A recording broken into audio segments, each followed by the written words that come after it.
अनमोल बिश्नोई ते गृह मंत्रालय के वालों वड्डा हुक्म जारी किया गया। कोई एजेंसी या फिर पुलिस अनमोल दी फिजिकल कस्टडी हुण नहीं लै सकेगी। गृह मंत्रालय के वालों ये वड्डी जो है हुक्म दिता गया, वड्डा हुक्म दिता गया। तो सूत्रा के हवाले तो ये वड्डी खबर सामने आ रही है। कोई भी एजेंसी या फिर पुलिस अनमोल दी फिजिकल कस्टडी हुण नहीं लै सकेगी। 1 साल के लिए जे किसी ने पुछगिछ करनी है तो तिहाड़ जेल जाना होगा।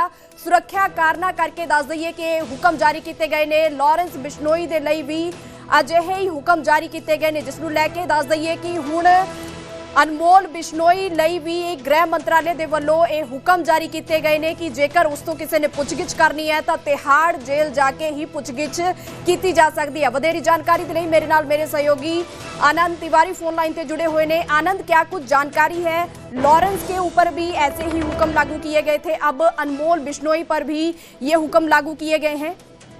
देखिए, जो सूत्रों से जानकारी मिल रही है कि आज जब एनआईए ने अनमोल बिश्नोई को पटियाला उस कोर्ट में पेश किया था तो उसको न्यायिक हिरासत में भेज दिया था। उसकी फर्दर कस्टडी नहीं मांगी थी और उसके बाद अब जो जानकारी आ रही है कि गृह मंत्रालय ने एक आदेश जारी किया है बीएनएसएस की धारा 303 के तहत, जिसमें कि अब 1 साल तक अनमोल बिश्नोई की जो कस्टडी है वो कोई भी राज्य की पुलिस नहीं ले सकती है। फिजिकल कस्टडी या उससे कहीं बाहर नहीं ले जाया जा सकता है किसी दूसरे स्टेट में। तो अब वो 1 साल तक जो एशिया की सबसे अति सुरक्षित तिहाड़ जेल है दिल्ली की, वहीं पर वो एक कैदी के तौर पर रहेगा। और अगर किसी भी राज्य की पुलिस को उससे पूछताछ करना है तो जाहिर सी बात है कि तिहाड़ जेल में ही जो है वो पूछताछ के लिए एजेंसियों को अनमोल बिश्नोई से आना पड़ेगा।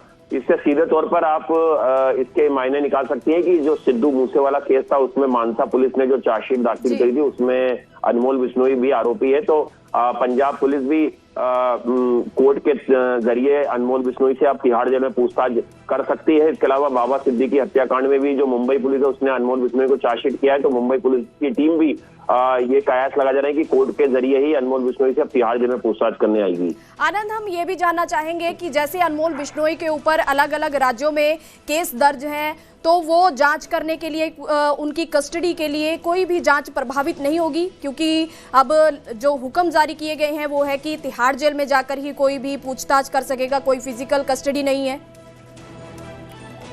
देखिए, ये बिल्कुल सुरक्षा कारणों से ये गृह मंत्रालय ने आदेश जारी किया है। अनमोल बिश्नोई से पहले जो उसका भाई था लॉरेंस बिश्नोई, उसके ऊपर भी गृह मंत्रालय का आदेश लगातार अभी जारी है और जिसको लेकर साबरमती जेल में लॉरेंस बिश्नोई बंद है। हमने देखा था कि जो नादिर शाह हत्याकांड हुआ था उसमें भी जो दिल्ली पुलिस की सदस्य थी उसने लॉरेंस बिश्नोई के